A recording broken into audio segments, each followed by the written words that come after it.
1절에서 6절입니다. 블레셋 사람들이 이스라엘을 치매 이스라엘 사람들이 블레셋 사람들 앞에서 도망하여 길보아 산에서 엎드려져 죽으니라.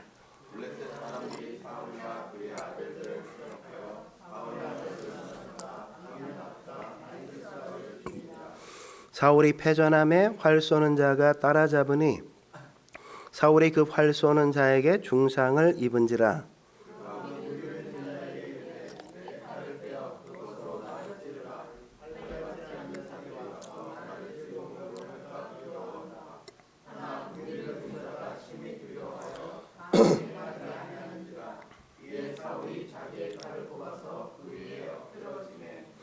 무기를 든 자가 사울이 죽음을 보고 자기도 자기 칼 위에 엎드려져 그와 함께 죽으니라.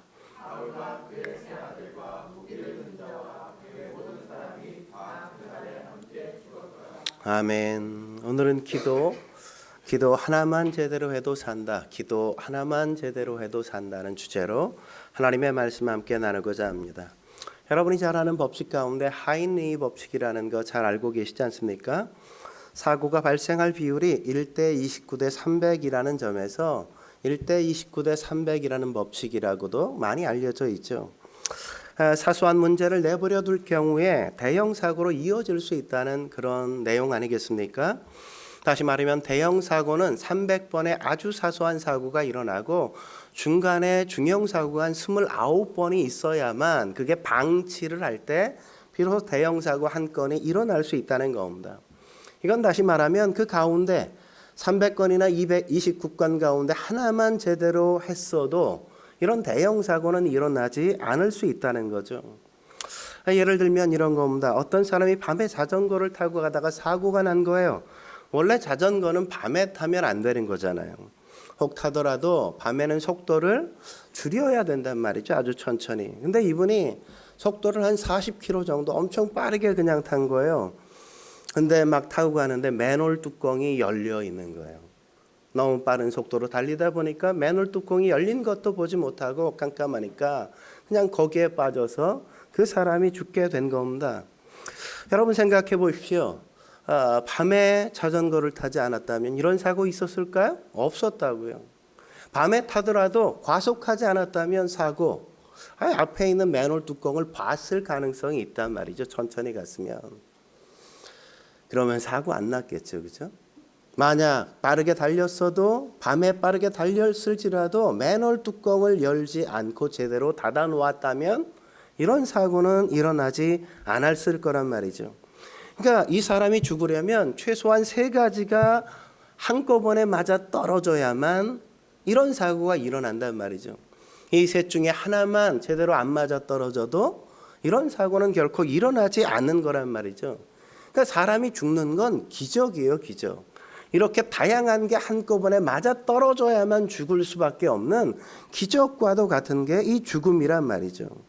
과속하지 않았다면, 밤에 자전거 안 탔다면, 맨홀 뚜껑만 제대로 닫혀 있었다면 결코 사고는 있지 않았을 거란 말이죠. 그러니까 사람이 죽는다는 건 기적적인 겁니다.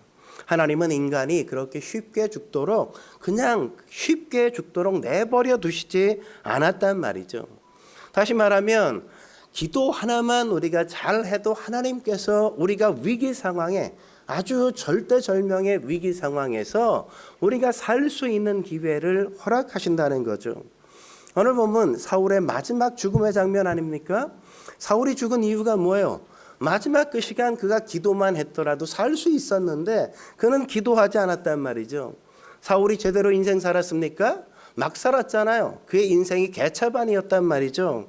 자기 마음대로 제사장이 드려야 될 제사를 그가 드렸잖아요. 하나님께서 그렇게 경계했음에도 불구하고 그는 하나님의 말씀을 무시하고 자기 멋대로 그렇게 삶을 살았단 말이죠. 그럼에도 불구하고 하나님이 그를 긍휼히 여기시고 참으셨다고요. 아말렉과 전쟁에서 어떻게 하라 그랬어요? 다 진멸하라 그랬는데도 불구하고 그는 다 진멸하지 않고 지가 좋은 건 다 짱 박아두고 백성들에게 나눠주려고 그랬다 그렇게 거짓말이나 하고. 예?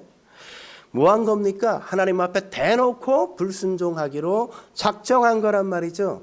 그랬으면 내가 하나님 같으면 너 됐어 이러고 그냥 데려가실 것 같은데 그럼에도 불구하고 하나님 데려가시지 않고 또 하나님이 그를 오래 참으셨어요.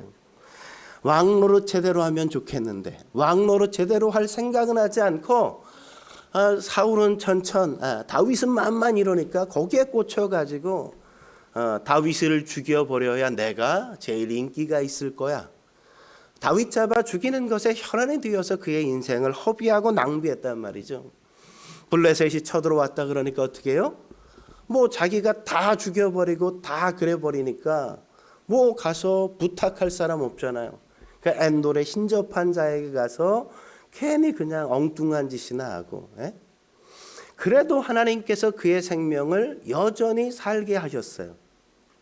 근데 오늘 본문에 어떤 일이 있는 겁니까? 다시 블레셋이 쳐들어왔다고요. 쳐들어왔어. 그러니까 하나님께서 수없이 참고 참았는데도 불구하고 여전히 불순종하고 마지막까지 하나님 찾지 않는 그의 인생의 비극, 그게 스스로 자처해서 인생의 종말을 맞게 되었다는 게 오늘 본문이 우리에게 얘기해 주는 것 아닙니까? 여러분 잘 생각해 보세요. 여러분 주변에 하루아침에 그냥 확 쫄딱 망한 사람들 보면 어떻습니까? 갑자기 뭐 예배 드리다가 예배 잘 드리는 사람이 예배를 안 나와요. 기도 잘하던 사람이 기도하지 않아. 갑자기 돈독에 막 올라가지고 돈 이러고 살아요. 그러다가 그냥 갑자기 확 돌아버려. 우리 어디다 크게 투자했다고 돈을 확 투자해. 나중에 쫄딱 망하는 걸 우리가 보게 되는 것 아닙니까? 그러니까 망하는 게 기적과 같은 거라고요. 이런 일이 대여섯 가지가 한꺼번에 그냥 쫙 너무나도 잘 맞춰져. 그래서 망하게 되는 거란 말이죠. 그게 오늘 본문의 사울의 모습이라고요. 우리가 위기 상황이 오면 이것 하나만 잘해도 괜찮아요. 기도 하나만 잘해도 우리가 살 수 있단 말이죠. 여기서 산다는 건 모든 게 완벽하게 좋아진다는 게 아니라 죽을 위기 정도는 요만하게 하나님께서 우리에게 긍휼을 베풀어 주신다는 겁니다. 온갖 시험과 환난과 어려움이 닥쳐도 우리가 기도 하나만 잘해도 하나님께서는 우리에게 살 길을 열어주신다는 거죠. 그런데 망하는 사람들을 보면 기도해야 될 시간에 꼭 기도하지 않는다고요. 결정적으로 하나님 앞에 나가야 될 그 시간에 하나님을 찾지 않고 하나님을 의지하지 않는단 말이죠. 그렇다면 우리가 기도해야 될 때 언제일까요? 우리가 꼭 기도해야 될 때, 우리가 반드시 잊지 말고 기도해야 될 때 언제 우리가 기도해야 됩니까? 첫째로 가시가 크다고 느껴질 때 기도해야 된단 말이죠. 가시가 크다고 느껴질 때. 오늘 본문 1절은 어떻게 시작하죠? 1절은 이렇게 시작하죠. 블레셋 사람들이 이스라엘을 침해. 여러분 블레셋은 이스라엘뿐만 아니라 사울 왕에게도 가시와 같은 존재였단 말이죠. 여러분에게도 가시 같은 존재 있지 않습니까? 이 가시 같은 존재란 우리를 괴롭게도 만드는 존재이지만 우리에게 유익하게 하기도 한 존재란 말이죠. 왜 그렇습니까? 내가 건강하고 내 믿음이 좋고 내가 성령 충만할 땐 이게 별로 아무 문제가 되지 않아요. 쉽게 그냥 넘길 수 있어. 가시의 존재가 너무너무 미미하기 때문에 그냥 무시하고 살아도 괜찮아. 근데 내가 약해지고 내가 믿음이 없어지고 내가 그냥 영적 침체에 빠질 땐 이 가시가 너무너무 크게 느껴진단 말이죠. 내 마음이 교만해지고 우상 숭배할 때 가시가 너무너무 커져가지고 내게 너무 크게 영향을 미칠 때가 있단 말이죠. 블레셋이 바로 그런 가시 같은 존재라는 겁니다. 그 블레셋은 강할 때도 있고 약할 때도 있단 말이죠. 그런데 사실 블레셋이 독립변수가 아니라 이스라엘의 믿음의 상태가 독립변수라는 겁니다. 블레셋은 이스라엘의 믿음이 좋을 땐 아주 미미한 존재이지만 이스라엘의 믿음이 좋을 때는 아주 강력한 존재가 되어 엄청 괴롭히는 존재가 된다는 거죠. 그러니까 블레셋이 강해졌다는 건 뭘 말하는 겁니까? 이스라엘의 믿음이 되게 약해져 있다는 걸 보여주는 거죠. 여러분 가시가 강해질 수는 없잖아요. 가시는 늘 그냥 가시에 불과한 거예요. 내 몸의 상태에 따라, 내 믿음의 상태에 따라 그게 강하게 느껴졌다가 약하게 느껴졌다, 그런 거란 말이죠. 우리의 인생도 마찬가지죠. 가시는 내 인생 상태를 알려주는 것과 같습니다. 가시가 세게 보인다. 그건 뭐예요? 내 믿음이 약해졌구나. 주님도 의지해야 하는구나. 어떤 사람이 내게 어떤 말을 하는데 예전에는 그게 아무 문제가 되지 않았어. 아니 뭐 그럴 수도 있지 뭐 이러고 그냥 전혀 뭐 귀에 거슬리지도 않았어. 근데 어느 날 똑같은 말이 내 마음에 엄청 상처가 돼. 너무너무 크게 느껴져. 이건 뭐야? 내가 지금 믿음이 좀 문제가 있다는 거죠. 내 믿음이 정상 궤도에 있지 않다는 걸 이야기해 주는 겁니다. 가시가 잘 안 보여. 그럼 뭐예요? 내가 상태가 괜찮은 상태구나. 내 믿음이 괜찮구나. 아무 문제 없겠구나. 이런 거잖아요. 그걸 알려주는 게 뭐라고요? 가시 같은 존재라고. 가시 같은 존재. 우리의 인생에도 그래서 블레셋 같은 존재가 있단 말이죠. 그게 없는 사람이 없어요. 여러분 바울도 그렇게 고백하지 않습니까? 내게도 육체의 가시가 있었다. 고린도후서 12장 7절에서 10절에 보면 하나님이 바울에게 계시를 엄청 많이 보여주셨단 말이죠. 계시를 많이 받은 사람 같으면 어떻게 하겠어요? 대부분 되게 교만해진단 말이죠. 거만해져. 그러니까 하나님이 어떻게 하셨어요? 교만해지지 말라고 육체의 가시를 줬다 이렇게 얘기하지 않습니까? 이 육체의 가시가 얼마나 큰 것이었으면 사단의 사자라고 이야기할 정도로 성경은 이야기한단 말이죠. 이 육체의 가시를 어떤 성경학자는 간질이라기도 하고 어떤 사람은 안질이었을 것이다 이렇게 이야기하기도 합니다. 그게 어떤 것이든 상관없이 어쩌면 바울이 살아가는데 바울이 사역하는데 엄청 불편하고 엄청 고통스럽게 만들었을 거란 말이죠.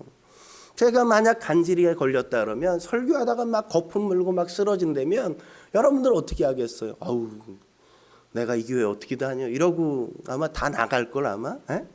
그럴 거 아니에요, 그죠? 그랬을 거라고요. 그러니까 얼마나 힘들었겠어요.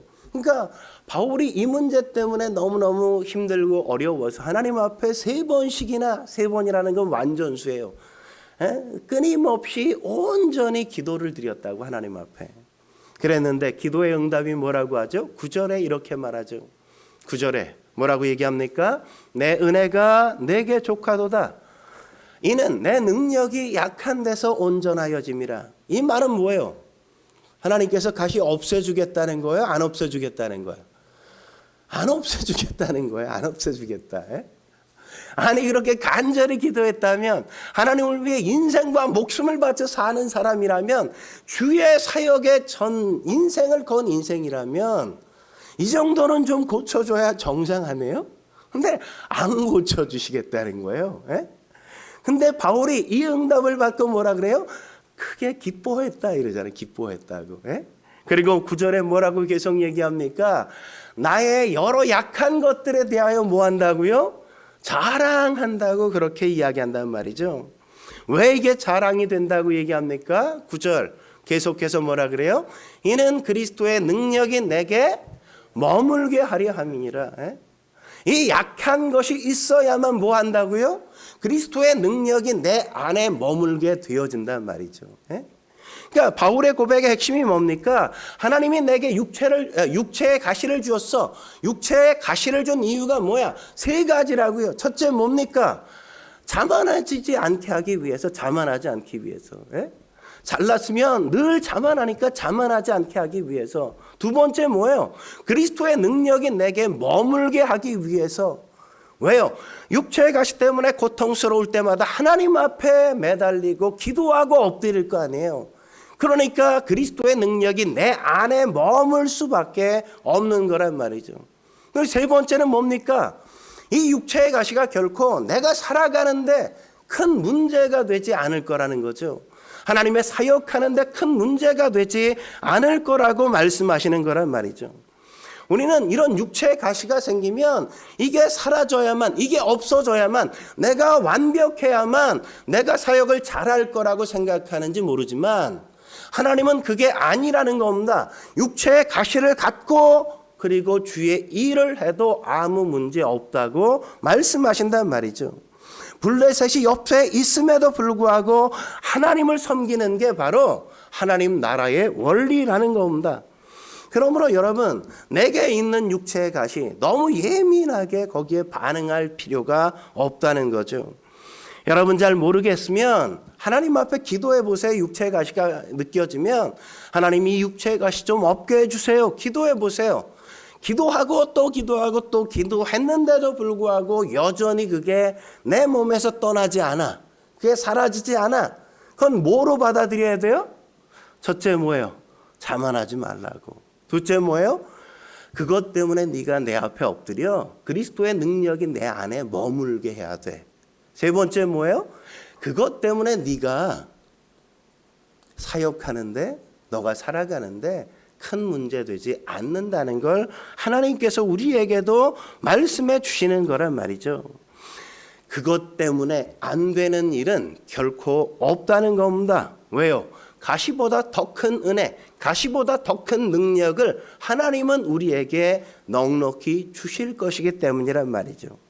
그러니까 가시가 있더라도 문제가 되지 않는다는 겁니다.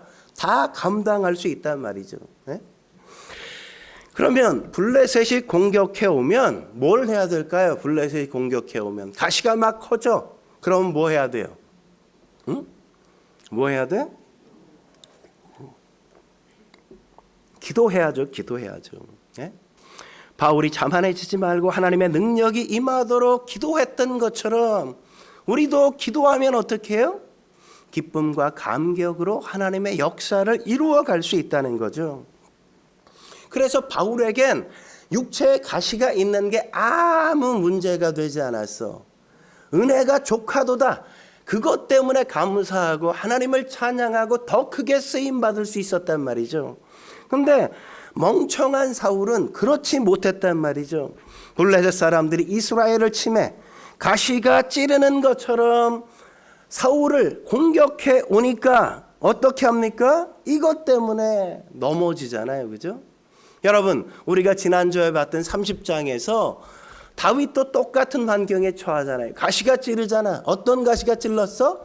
아말렉이 쳐들어왔다고. 아말렉이 쳐들어와 침해 이렇게 얘기하잖아요. 그죠? 예. 그러니까 쳤는데 아말렉이 시글락을 쳤는데 똑같은 상황이 벌어졌잖아. 예? 누가 더 좋은 상황이에요? 다윗이 더 좋았어? 지금 사울이 더 좋은 상황이야? 다윗은 아무것도 없었어. 다 남자들 떠나 있었고 와가지고 불 지르고 가족 처자식 다 잡아 갔단 말이죠. 대적할 수 있는 힘과 능력도 없었어요. 군사도 없었다고. 예? 근데 지금 사울은 어때요? 사울은 군사도 있지. 자기는 왕이지. 그러니까 괜찮은 상황이잖아. 예? 다윗은 아말렉이 칠 때 어떻게 했어요?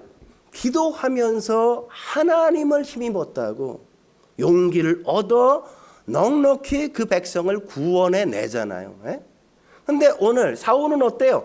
똑같은 상황에서 그는 하나님 앞에 기도하지 않아. 하나님을 의지하지 않아. 나는 군사가 있어. 나는 왕이야. 군대 이끌고 나가서 싸워서 그냥 대박으로 터지지 않습니까?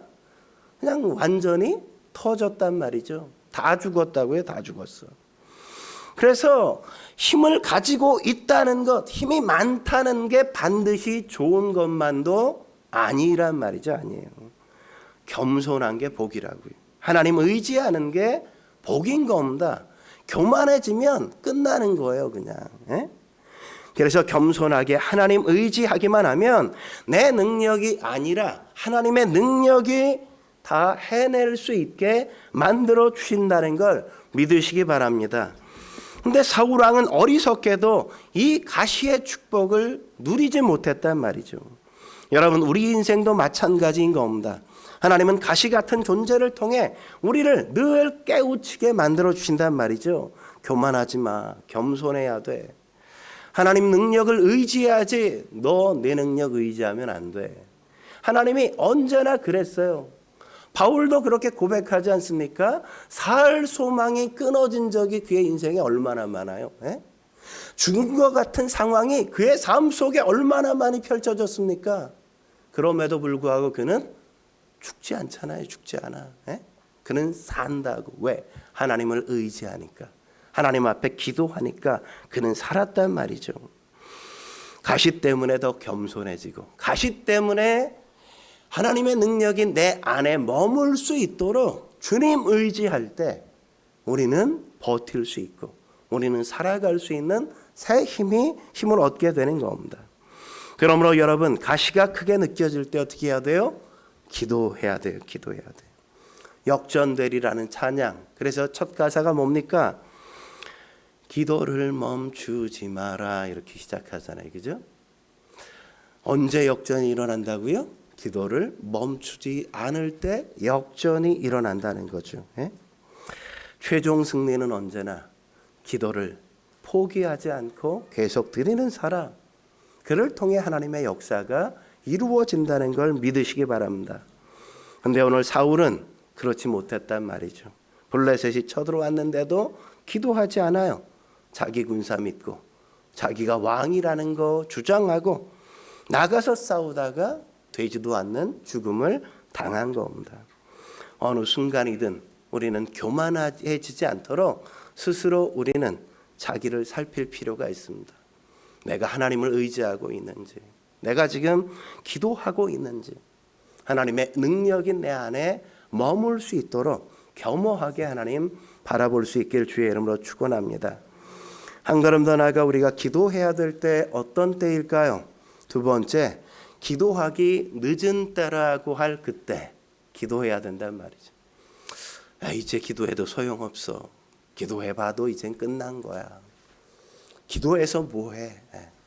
다 끝났는데, 이렇게 말할 때 그때가 뭐 하는 때라고요? 기도해야 될 때라고요. 그때가. 2절에 보면 전쟁에 나가서 사울의 아들들이 다 죽지 않았습니까? 세 아들 다 죽었단 말이죠. 그리고 3절에 뭐라고 이야기합니까? 3절 같이 한번 읽어보겠습니다. 3절 시작.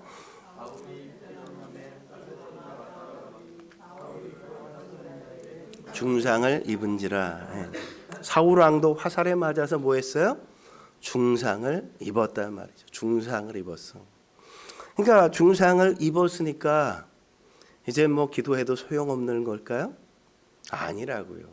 이때라도 기도했다면, 이때라도 하나님을 의지하고 하나님께 은혜를 구했다면 어쩌면 그의 인생은 달라졌을 수 있단 말이죠. 근데 이 중요한 시간, 중상을 입고 이제 다 끝났다고 생각하는 절망과 좌절감에 자기를 놔버리자 그의 인생은 거기서 끝날 수밖에 없는 거죠. 뭘 하지 않으니까? 기도하지 않으니까.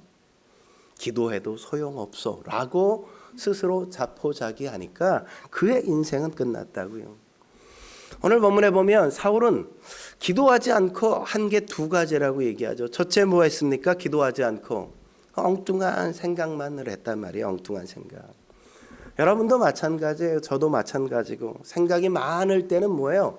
기도하지 않을 때 우리는 생각이 많아진단 말이죠. 생각한다는 게 뭡니까? 내가 생각하는 것도 있지만 마귀가 자꾸 우리에게 생각을 집어넣을 때가 있다고 말씀드렸잖아요. 그래서 그러잖아요. 저절로 그런 생각이 들었다, 뭐 이렇게. 저절로 생각이 들었어. 내 생각이 아니야. 내가 만든 게 아니라 저절로 들었어. 어떻게? 사단이 내 속에 집어넣었으니까 들어왔다고, 그런 생각이. 요한복음 13장 2절에 그러잖아요. 마귀가 벌써 시몬의 아들 가룟 유다의 마음에 뭐예요? 예수를 팔려는 생각을 넣었더라. 누가? 마귀가. 가룟 유다가 예수님을 팔려는 생각을 한 게 아니라, 가룟 유다는 그냥 기도하지 않고 그냥 아무 생각 없이 그냥 멍멍하게 그냥 가만히 있으니까, 야, 얘한테 생각을 집어넣어야지. 예수를 뵐 생각을 막 집어넣었다고 이야기한단 말이죠. 그러니까 그 생각은 유다의 생각이 아니라 마귀의 생각이었단 말이죠. 그런데 우린 그게 우리 생각인 줄 알아. 마귀의 생각인데. 그래서 생각이 위험한 거라고 말씀드리지 않았습니까? 여러분 기도 안 하고 가만히 있어 보세요. 기도 안 하고 가만히 있어 봐. 네? 그러면 여러분이 뭐 굉장히 좋은 생각할 것 같아요? 굉장히 뭐 진취적이고 앞으로 밝은 미래를 막 꿈꿔 갈 것 같아요? 아니에요.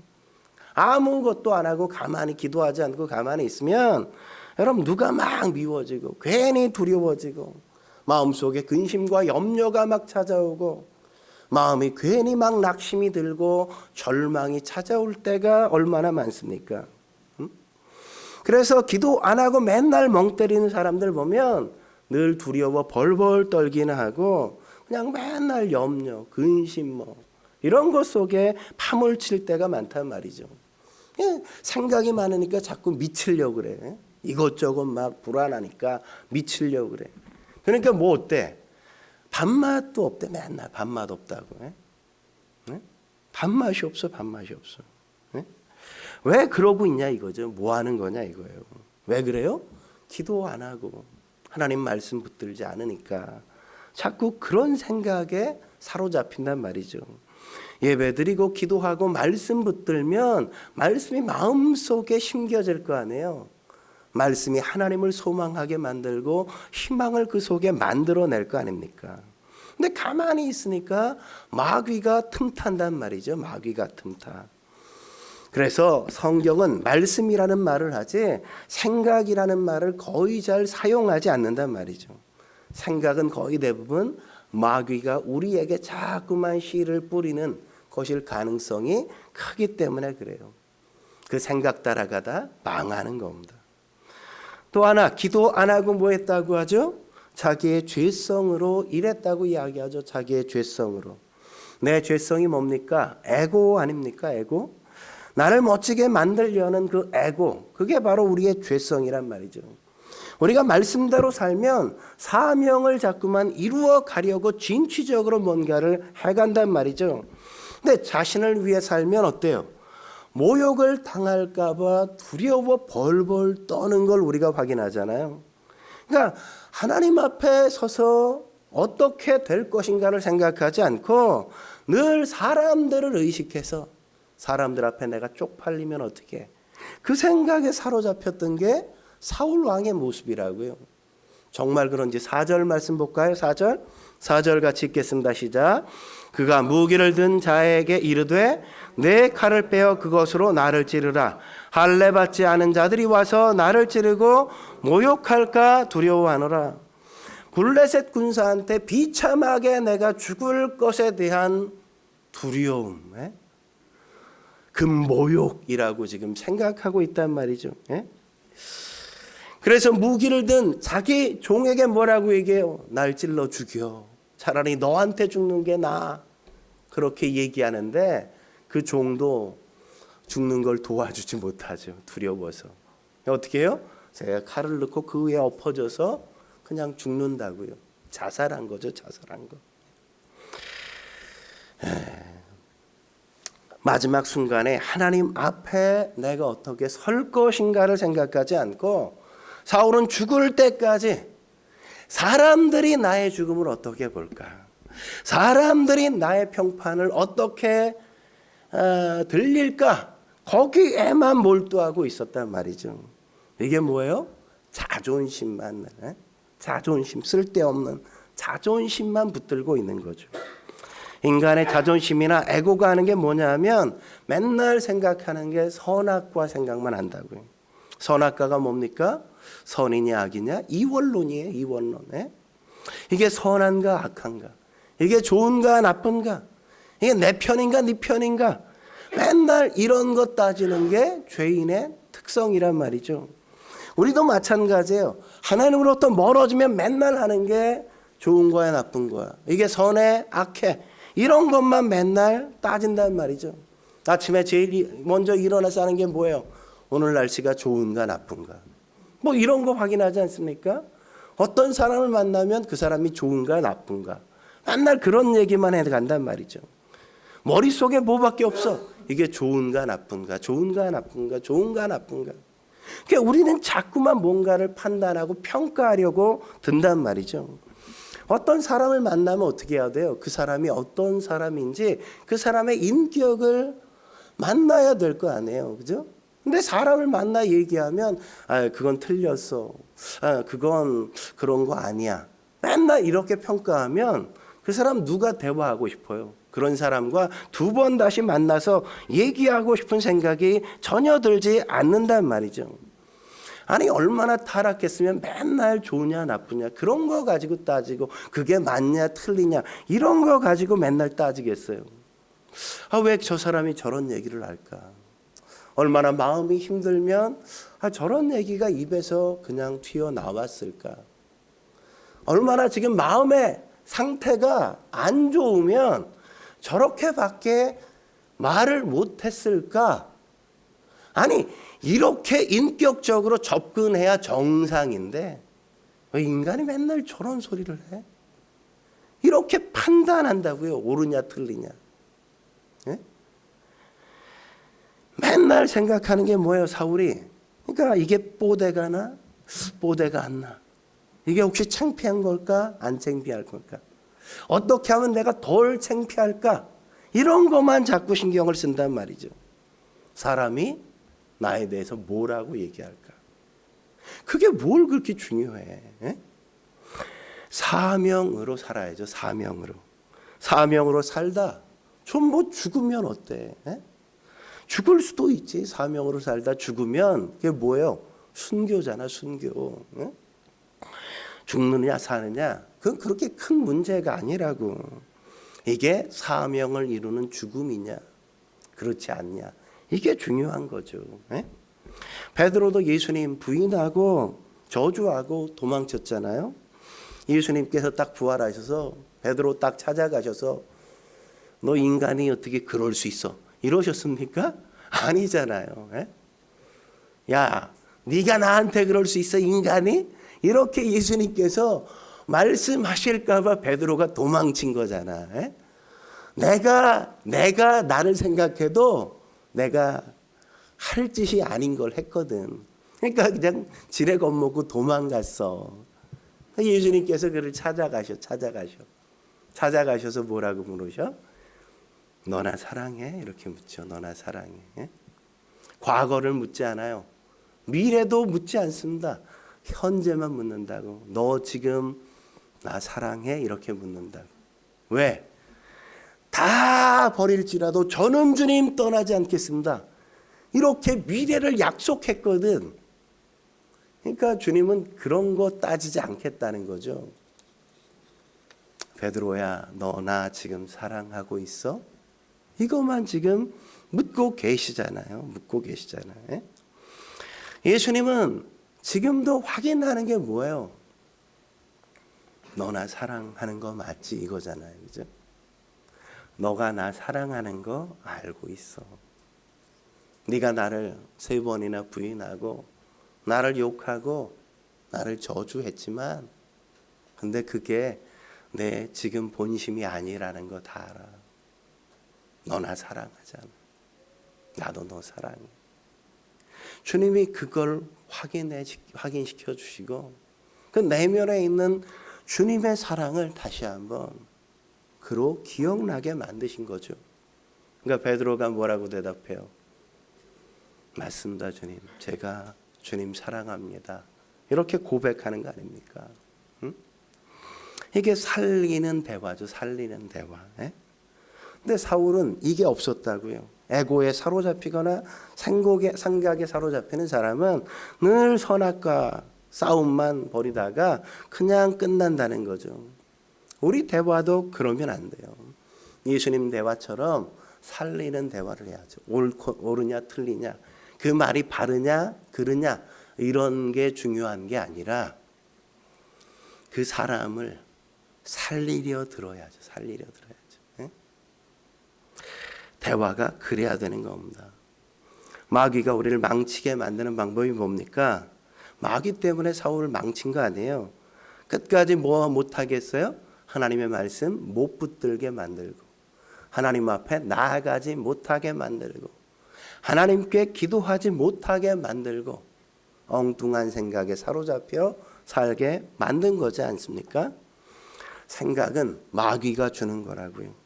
죽을 때까지 지 생각만 하다가 그렇게 죽는단 말이죠. 그러니까 맨날 내가 어떻게 하면 멋지게 살까?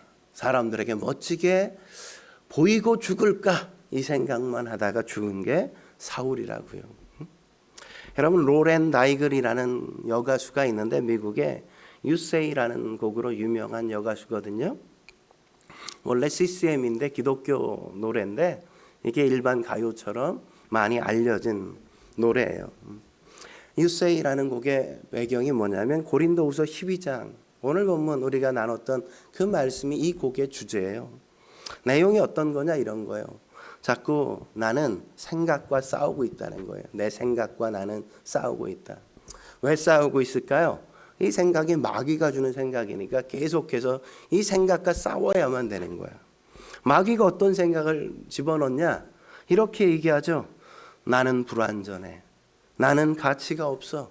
나는 평균 이하야. 이렇게 마귀가 계속해서 너는 쓸모없어. 너는 별 볼 일 없어. 너같이 가치 없는 존재가 어디 있어. 너는 그렇게 천한 것이야. 이렇게 계속 생각을 집어넣으니까 이게 얼마나 불편해요. 그죠? 그런 생각으로 공격하니까 늘 열등감에 사로잡히고 좌절감이 마음을 사로잡고 막 그런단 말이죠. 근데 you say, 하나님이 말씀하셨다는 거죠. 말씀하셨다. 뭐라고 말씀하셨냐? 이렇게 말씀하신 거예요. 내가 무가치하다고 생각할 때 사랑받고 있다고 말씀하셨대. 내가 약하다고 그럴 때 강하다고 말씀하셨대. 나는 부족하다고 그럴 때 하나님은 너는 충분하다고 말씀하셨다고 말하는 겁니다. 내가 왕따 당하고 있을 때 하나님은 너는 내 것이라고, 너는 주님의 것이라고 말씀하셨다는 거죠. 그래서 답이 뭡니까? I believe. 나는 믿는다 이거예요. 뭘 믿는다는 겁니까? 내가 하나님의 말씀을 믿겠다, 붙들겠다 이런 거죠. 그러니까 어떤 싸움인 겁니까? 내가 마귀의 이야기를 듣고 그대로 살 것인가? 하나님은 하나님의 말씀을 듣고 따라갈 것인가? 이 싸움이 우리가 싸워야 될 중요한 싸움이라는 거죠.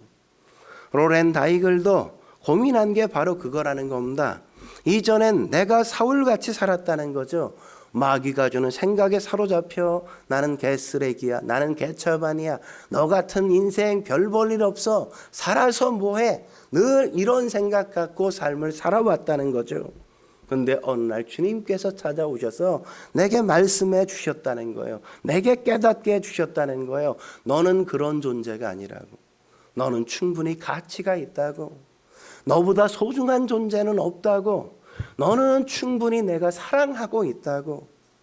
너보다 가치 있는 존재는 없다고 하나님께서 말씀해 주셨다는 거죠.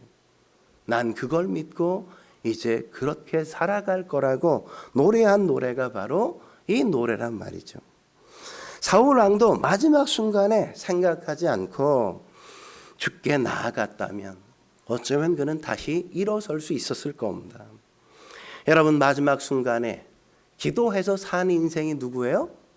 삼손이잖아요. 삼손. 네? 그가 어떻게 됐어요? 들릴라에게 자기의 힘의 비결 얘기했다가 완전히 그가 그냥 쪽팔린 인생 되잖아요. 그죠? 머리 다 깎이고. 사울 참 개차반으로 살았다고요. 엉망으로 살았잖아. 솔직히 얘기해서. 야, 이 사람이 진짜 믿음의 사람 맞아? 이럴 정도잖아요. 삼손. 네? 근데 나중에 어떻게 해요? 하나님 앞에 회개하죠. 기도하죠. 하나님, 한 번만 제게 힘을 주옵소서. 그래서 하나님께서 그에게 힘을 주어서 어떻게 해요? 양 성전에 막 이방인들 막 축제 벌이는데 성전에 두 기둥을 잡고 힘을 써서 쓰러뜨려서 그가 살아서 죽인 자보다 이때 죽인 자가 더 많았더라. 성경이 그렇게 기록하잖아요. 네? 히브리서 11장 32절에 보면 뭐라고 얘기합니까? 내가 무슨 말을 더하리요? 기드온, 바락, 삼손, 입다, 다윗 및 사무엘과 선지자의 일을 말하려면 내게 시간이 부족하리로다. 그러니까 믿음의 영웅 가운데 한 사람이 누구예요? 삼손이 믿음의 영웅으로 기록된단 말이죠. 누구보다 앞에 기록돼 있어? 다윗보다 앞에 기록된. 있는 믿음의 영웅 삼손이야. 죽을 때 하나님 앞에 기도하고 하나님의 역사를 이루어갔던 사람, 마지막 순간까지 하나님께 쓰임 받았던 인생, 막 살았지만 마지막 하나님 앞에 기도해 그의 인생이 헛되이 죽지 않고 귀하게 순교한 인생, 성경은 그렇게 기록된단 말이죠. 이제 기도해도 소용없다 말할 수 있는 때는 없단 말이죠. 여러분이 기도하면 그때 여러분은 위기의 순간, 그 순간을 넘길 수 있는 겁니다. 기도하기에 결코 늦은 때란 없다는 사실을 잊지 마시기를 주의 이름으로 축원합니다. 기도하시겠습니다. 거룩하신 하나님 아버지, 우리가 어떻게 살아야 할지 다시 한번 말씀을 통해, 사울을 통해 다시 교훈받게 하시니 감사합니다. 마지막 순간, 우리의 인생에 끝났다고 생각되어지는 그 순간에도 우리가 하나님 의지하고 주님 앞에 메어 달릴 수 있다면 우리에게 새로운 인생이 펼쳐질 수 있음을 다시 한번 깨우쳐 주신 것 감사합니다. 기도하게 하시옵소서. 하나님 의지하게 하시옵소서. 주님 붙들고 늘 다시 시작할 수 있게 주여 도와주시옵소서. 다른 모든 것들이 나를 도와주지 할지라도 하나님만 나를 도와주신다면 우리는 다시 시작할 수 있다는 사실을 잊지 않게 주여 도와주옵소서. 예수님 이름으로 감사하며 기도드립니다. 아멘.